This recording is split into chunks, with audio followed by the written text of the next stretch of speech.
રૂપ જોઈને મેરેજ થઈ જાય, પણ સ્વરૂપ દેખાય થોડાક મહિના પછી છૂટાછેડા થાય. પહેલા તો બિફોર મેરેજ તમારું મુખારવિંદ તો ચંદ્રમુખી જેવું છે, પછી થોડી બબાલ થાય એટલે સૂર્યમુખી થાય, અને લગ્ન થયા પછી એક બે છોકરા થાય ને ઝઘડા ને માથાકૂટ ને સાસુઓનું એટલે જ્વાળામુખી ફાટે. એ જ ચંદ્રમુખી સૂર્યમુખી જ્વાળામુખી થાય પછી બિચારો અંતરદ્રષ્ટિ કરીને ખૂણામાં બે આના કરતા ન પૈણે હોત તો સારું થાત. આવા કેટલાય અમને મળે છે કે સ્વામી તમે ફાઈ ગયા.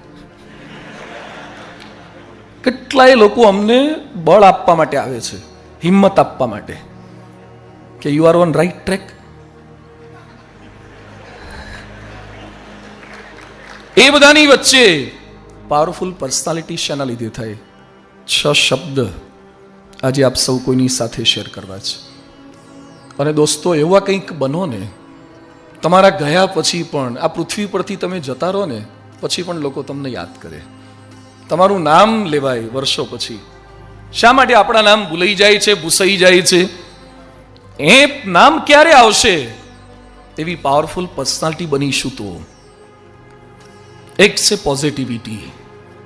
જેટલી આપણામાં પોઝિટિવિટી હશે ને એટલી આપણી પર્સનાલિટી સારી બનશે. આજે ઠેર ઠેર બધા જ ભેગા થાય ને નેગેટિવ વાતો, છાપામાં નેગેટિવ, ચેનલમાં નેગેટિવ. આખા ભારતમાં બધું જ બગડી ગયું, બધા જ ખરાબ થઈ ગયા, કોઈ જ સારો નહીં. મોટે ભાગે 2 જણા ભેગા થાય ત્યારે વાતો શું કરે? લગભગ રાજકારણીઓ તો ખરાબ જ હોય.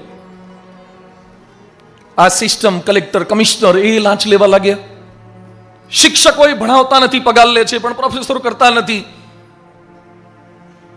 નેતાઓ આવા છે, રાજનેતાઓ આવા છે, શિક્ષણ તંત્ર આવું છે, વકીલો આવા છે, ડોક્ટરો ખોટી પ્રેક્ટિસ કરે છે, સાધુ સંતો તો ખાઈ પીને જલસા કરે છે. લગભગ ભારતમાં એના સિવાય કોઈ સારું ના હોય. હવે જે વાતો કરતો હોય ને એમ જ લાગે મારા સિવાય કોઈ હવે લગભગ સારું. એક છોકરો મને મળ્યો, મને કે સાંઈ મારા પપ્પા બહુ ખરાબ છે. શું કરે? મને કે ઘડીએ ઘડીએ પૂછપૂછ કરે, ક્યાં ગયો તો? મોડું થાય એટલે ક્યાં ગયો તો? કોણ તારા ફ્રેન્ડ છે? અને મારી મમ્મી શંકા કર કરે છે. મારા મોબાઈલમાં રિંગ વાગે, વોટ્સએપનો પેલો મેસેજ ટોન આવે, તરત ચેક કરે કોણ છે આ, એક્સ કોણ ને વાય કોણ.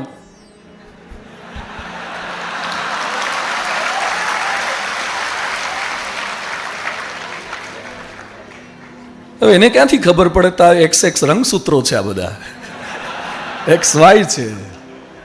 એ બિચારા જૂના જમાનો એટલે એમને ખ્યાલ ના આવે ને.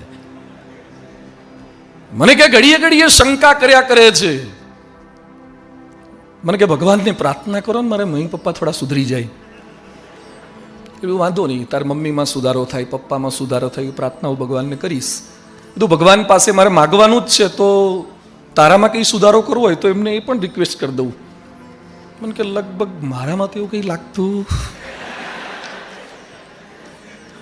આફ્રિકા અમે ગયા હતા ને, આફ્રિકાના કાળિયા પણ પોતાને હેન્ડસમ જ માને છે.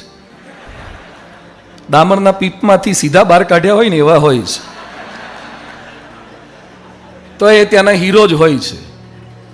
એમ આપણે સંપૂર્ણ દોષોથી ભરેલા હોઈએ ને છતાં પણ આપણી જાતને શું માનીએ છીએ? Perfect personality. એ બધાની વચ્ચે પહેલો સ્વીકાર એ કરજો કે મારે પોઝિટિવ થવું છે. બધું કંઈ બગડી ગયું નથી. સારા ડોક્ટરો છે, સારા એન્જિનિયરો છે, સારા નેતાઓ છે, સારા સાધુ છે, સારા પ્રોફેસરો છે.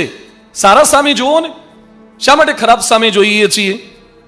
નેગેટિવ વાતો ન કરો, તમારી એનર્જી રિડ્યુસ થઈ જશે, તાકાત બહાર નહીં આવે. જેટલા નેગેટિવ વાતો કરે છે એની તાકાત ક્યારે જનરેટ થાય જ નહીં.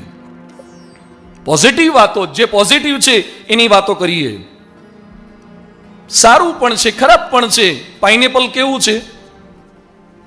બહારથી રફ છે, પણ એ પાઇનેપલનો બાકીનો રફ ભાગ કાઢી નાખો તો અંદરનો પોર્શન તો સારો છે ને. પોઝિટિવ લઈ લો એમાંથી. કોકોનટ કેવું છે? લીલું નાળિયેર માથામાં મારે તો ફોડી નાખે એવું છે, પણ એ જ નાળિયેરમાં એક પંક્ચર કરો, સ્ટો નાખી દો તો મીઠું પાણી ખેંચી લો, ને બાકીનું મલાયું હોય તો ખાઓ, નહીં તો જવા દો. એમાં આપણી આજુબાજુમાં કોક હોય પાઇનેપલ જેવા, કોઈક હોય કોકોનટ જેવા. ખાલી એક હોલ કરો, સ્ટો નાખીને જેટલું સારું છે એટલું લઈ લો, બાકીની ચિંતા ના કરો. પોઝિટિવ રહો, પોઝિટિવિટી કરો. આ ખરાબ છે, આ આવા છે, બધા સારા આવશે તો એ બધાની વચ્ચે જેટલી પોઝિટિવિટી હશે, એડિસન આખી લેબ સળગી ગઈ, છતાં પોઝિટિવિટી. આર્થર એશ એકલવ્યને દ્રોણાચાર્ય ભણાવવાની ના પાડી દીધી, પોઝિટિવિટી હતી તો મૂર્તિ સ્થાપીને એમાંથી ભણ્યો શીખ્યો. તો થોડોક પ્રયત્ન આપણે આ કરીએ, ક્યારે કોઈનું નેગેટિવ ન બોલો, પોતા માટે પણ નેગેટિવ ન વિચારો, બીજા માટે પણ નેગેટિવ નહીં, તો તાકાત જનરેટ થશે.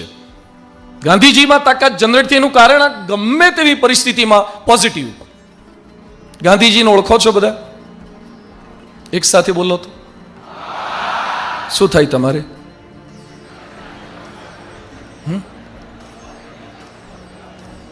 કેમ ગભરાઈ ગયા? પિતા થાય ને. તમારા પિતાને કેટલા લોકો પિતા કે? જો ખરેખર એનો બાપો પીતો હોય ને તો આખી સોસાયટી પિતા કે કેમ પપ્પા પિતા છે. ગાંધીજી રાષ્ટ્રપિતા, ગાંધીજી આખા રાષ્ટ્રના પિતા. રાષ્ટ્રપતિઓ બદલાય, રાષ્ટ્રપિતા નો બદલાય. દુનિયાની કોઈ તાકાત ગાંધીજીને રાષ્ટ્રપિતામાંથી હટાઈ નહીં શકે. કેટલા દેશોને એના જીવનમાંથી પ્રેરણા આપી. ગાંધીજીની પર્સનાલિટી પાવરફુલ કેમ થઈ? કારણ કે ગાંધીજી છે ને પેલું હેરસ્ટાઇલ વન સાઇડેડ કરતા હતા,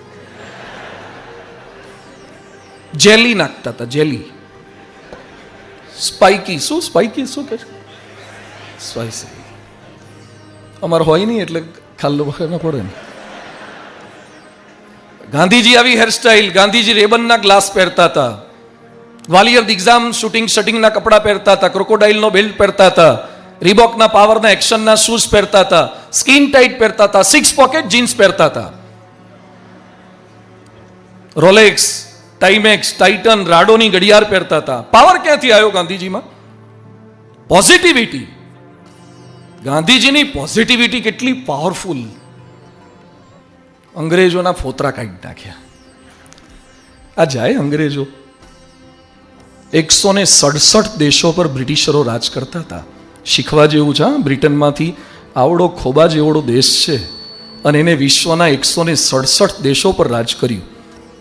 અને આપણા વાળા મોટી મોટી ડંફાસો હાંકતા ગયા, આપણને બધા ગુલામ બનાવતા ગયા. શા માટે ગુલામ થયા આપણે? આપણી કમજોરી આ છે, પોઝિટિવ નથી રહી શકતા. ગાંધીજીમાં પોઝિટિવિટી કોઈ પણ પરિસ્થિતિમાં. એટલે ગાંધીજીના ફોટા છપાય છે ક્યાં? નોટ પર, ક્લાસ વર્કમાં કે હોમવર્કમાં? કરન્સી પર. સલમાનનો કેમ ન આવ્યો? ચહેરો તો સલમાનનો સારો છે, આમિરનો સારો, ઋત્વિકનો સારો છે, ઇમરાનનો સારો છે, આ બધાના સારા ચહેરા છે, કેમ ના આવ્યા? ગાંધીજીના ચહેરા આવે છે, નોટો પર આવે છે, કરન્સી પર આવે છે. એની પોઝિટિવિટી. કાગડા કૂતરાના મોતે મરીશ પણ સ્વરાજ્ય લીધા વિના પાછો નહીં ફરું. અમદાવાદમાં ઇન્કમ ટેક્સમાં ગાંધીજીનું સ્ટેચ્યુ છે. આજે જેટલા બેઠા છો ને નક્કી કરજો કે કાગડા કૂતરાના મોતે મરીશ પણ ડિગ્રી લીધા વગર હરિવંદામાંથી પાછો નહીં ફરું.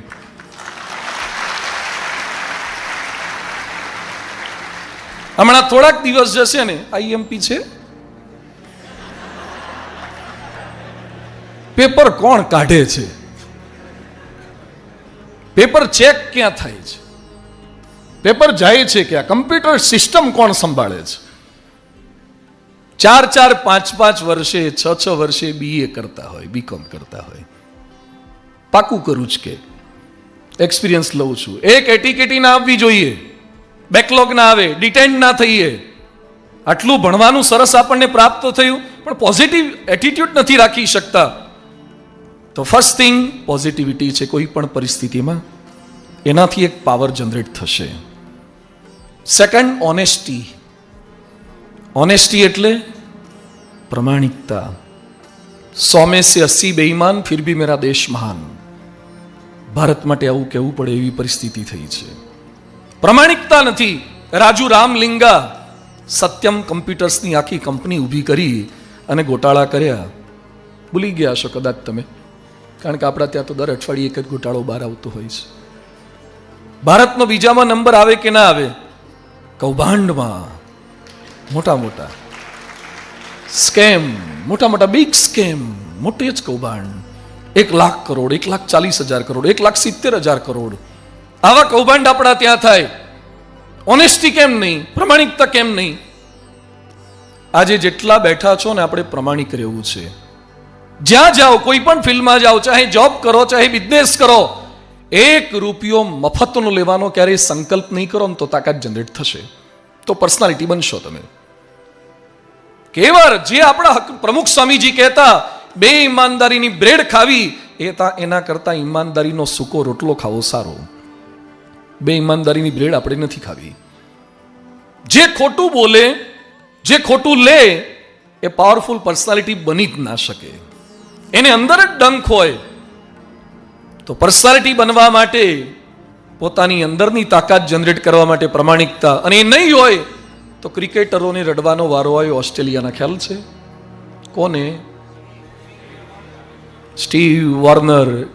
શેમાં? Ball tampering. મેચ ફિક્સિંગમાં કપિલ દેવ રડ્યા, અઝરુદ્દીન રડ્યા. Match fixing. સારા માણસો મેચ ફિક્સિંગમાં ગયા, બોલ ટેમ્પરિંગમાં ગયા.